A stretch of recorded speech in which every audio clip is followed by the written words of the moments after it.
ভারতের আগরতলা অভিমুখে বিএনপির ৩ অঙ্গ ও সহযোগী সংগঠন যুবদল, স্বেচ্ছাসেবক দল ও ছাত্রদলের চলমান লং মার্চ কর্মসূচিতে কিশোরগঞ্জের ভৈরবের পথসভায় যুবদলের সভাপতি আব্দুল মোনায়েম বলেন, দেশ ও জনগণের স্বার্থে বিএনপি ঐক্যবদ্ধ।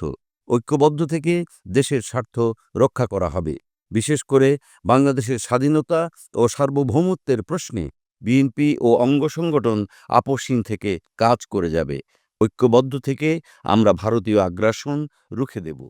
বেলা ১:৩০টার দিকে ভৈরবের ঢাকা-সিলেট মহাসড়কের বাস স্ট্যান্ডে পথসভা শেষে ব্রাহ্মণবাড়িয়ার আখাউড়া স্থলবন্দরের উদ্দেশ্যে লং মার্চটি এগিয়ে যায়। লং মার্চ কর্মসূচিতে নেতৃত্ব দিচ্ছেন যুবদলের সভাপতি আব্দুল মোনায়েম ও সাধারণ সম্পাদক নুরুল ইসলাম।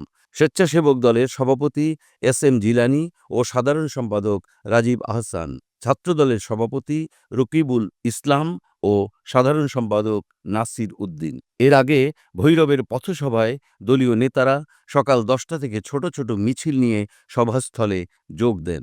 বেশিরভাগ মানুষের মাথায় জাতীয় পতাকা ও হাতে ফেস্টুন ছিল, আর তাদের মুখে ভারত বিরোধী স্লোগান।